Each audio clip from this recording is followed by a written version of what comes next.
வாங்க, நாம இன்னைக்கு ஒரு இலக்கிய துப்பறியும் வேலையில இறங்க போறோம். ஒரு பிரம்மாண்டமான காவியத்துக்குள்ள ஒளிஞ்சிருக்கிற ஒரு சின்ன ஆனா ரொம்ப அழகான ஒரு மர்மத்தை அவிழ்க்க போறோம். ஒரு ஒற்றை கவிதை வரி, அது எங்கிருந்து வந்ததுன்னு தேடி போகலாம். முதல்ல இந்த ஒரு வரிய பாருங்க. 12ஆம் நூற்றாண்டுல எழுதப்பட்ட கம்பராமாயணத்திலிருந்து ஒரு அற்புதமான காட்சி இது. திருமகள், அதாவது லக்ஷ்மி தேவி, மகாவிஷ்ணுவோட பாதங்களை ரொம்ப அன்பா வருடி விடுறாங்க. அந்த மென்மையான ஸ்பர்ஷத்தால அவரோட பாதங்கள் செக்கச் சிவந்த நிறத்துல ஜொலிக்குதாம். இப்போ இங்க தான் ஒரு சுவாரஸ்யமான விஷயம் இருக்கு. இந்த பாதங்கள் செவந்து போச்சுன்னு சொல்றாங்களே, இந்த சின்ன அழகான ஒரு விஷயம், இது முழுக்க முழுக்க கம்பரோட கற்பனை. வால்மீகி எழுதின மூல சமஸ்கிருத ராமாயணத்துல இந்த வரியே கிடையாது. அப்போ நம்ம மனசுல எழற முக்கியமான கேள்வி இதுதான். மூலக்கதையில இல்லாத ஒரு விஷயத்த கம்பர் எங்கிருந்து எடுத்தார்? இந்த அழகான கற்பனைக்கு ஆதாரம் எது? சரி, வாங்க தேடலாம். நம்ம முதல்ல எங்க பார்க்கணும்? ரொம்ப இயல்பா கம்பர் சார்ந்திருந்த வைணவ மரபுக்குள்ள தான் தேடணும் இல்லையா? அவருக்கு முன்னாடி வாழ்ந்த ஆழ்வார்கள் பாடின பாடல்கள்ல ஏதாவது துப்பு கிடைக்குதான்னு பார்க்கலாம். அப்படி பார்க்கும்போது ஒரு துப்பு கிடைக்குது. திருமங்கை ஆழ்வார் என்ன சொல்றாருன்னா, திருமகளும் பூமாதேவியும் விஷ்ணுவோட பாதங்களை வருடுறாங்கன்னு பாடியிருக்காரு. ஆனா நாம தேடுற அந்த முக்கியமான விஷயம், அந்த ஸ்பரிஷத்தால பாதம் சிவந்து போச்சுங்கிற அந்த கவிதை நயம் இங்க இல்ல. அதனால இந்த இடத்துல நம்ம தேடல் நின்னு போகுது. அப்போ இந்த மர்மத்தை தீர்க்கணும்னா நாம சுத்தமா எதிர்பார்க்காத ஒரு இடத்துக்கு போகணும். ஆமா, இதற்கான பதில் விஷ்ணுவை வணங்குற வைணவ மரபுல இல்ல. அதுக்கு பதிலா சிவனை வணங்குற சைவ மரபுல கிடைக்குது. குறிப்பா அப்பர், அதாவது திருநாவுக்கரசர் பாடின பாடல்கள்ல தான் இதற்கான பதில் இருக்கு. சிவனை புகழ்ந்து பாடுற ஒரு தேவாரப் பாடல்ல அப்பர் என்ன சொல்றாரு பாருங்க.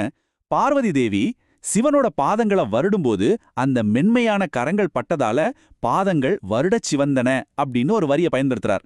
ரொம்ப துல்லியமான ஒரு சொற்பிரயோகம். இப்ப கம்பரோட வரிய மறுபடியும் பாருங்க.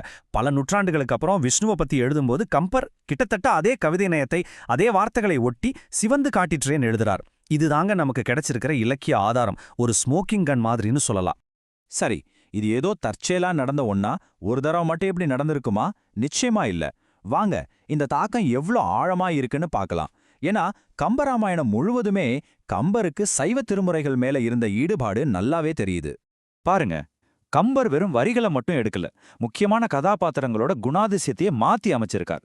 உதாரணத்துக்கு வாலி, ராவணன், இவங்க 2 பேருமே வால்மீகி ராமாயணத்துல தீவிர சிவபக்தர்களா காட்டப்படல. ஆனா கம்பர் தேவாரத்துல வர்ற மாதிரி இவங்க 2 பேரையுமே பெரிய சிவபக்தர்களா சித்தரிக்கிறார். அதனால தான் சொல்றேன், இது வெறும் கருத்துக்களை மட்டும் கடன் வாங்குற விஷயம் இல்ல. இன்னும் ஒரு படி மேல போய் அப்பரோட தேவாரத்திலிருந்து ஒரு வரிய, ஒரு சொற்றொடரை அப்படியே எடுத்து கம்பர் இராவணன் பேசுற வசனமா மாத்திட்டார். இது எவ்வளவு பெரிய விஷயம் பாருங்க. சரி, இவ்ளோ தூரம் துப்புரிஞ்சிட்டோம். இதனால நமக்கு என்ன தெரிய வருது? இதெல்லாம் தெரிஞ்சுக்கிறது ஏன் முக்கியம்? இது அந்த காலத்துல இருந்த சமய இலக்கிய சூழலை பத்தி ஒரு அற்புதமான விஷயத்த நமக்கு சொல்லுது. அதாவது மதம், பிரிவு இதையெல்லாம் தாண்டி ஒரு கவிதையோட அழக ரசிக்கிற மனப்பான்மை இருந்திருக்கு. கம்பர் ஒரு தீவிர வைணவர் தான், சந்தேகமே இல்ல. ஆனா ஒரு சைவ பாடல்ல இருந்த கவிதை நயத்தை பார்த்ததும் அதை எடுத்து தன்னோட காவியத்தை இன்னும் அழகாக்க அவர் தயங்கவே இல்லை. அப்போ நம்ம எடுத்துக்க வேண்டிய விஷயம் எதுதான்? கம்பரோட மேதமைங்கிறது வெறும் மொழிபெயர்ப்புல இல்ல, பல நல்ல விஷயங்களை ஒன்னு சேர்க்கறதுல தான் இருக்கு. ஒரு வைணவ காவியத்தை சைவ பாடல்களோட அழக வச்சு இன்னும் மெருகேத்தி இருக்காரு.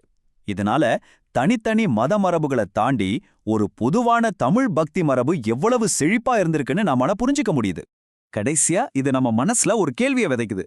இந்த ஒரு தொடர்பை ஒரு ஆய்வாளர் கஷ்டப்பட்டு கண்டுபிடிச்சிருக்காரு. ஆனா இதே மாதிரி இன்னும் எத்தனை கவிஞர்கள் கிடையான உரையாடல்கள், எத்தனை இரவல் வாங்கப்பட்ட வரிகள் இந்த மாதிரி பழைய நூல்களுக்குள்ள நம்ம கண்டுபிடிக்கிறதுக்காக காத்துக்கிட்டு இருக்கு. யோசிச்சு பாருங்க.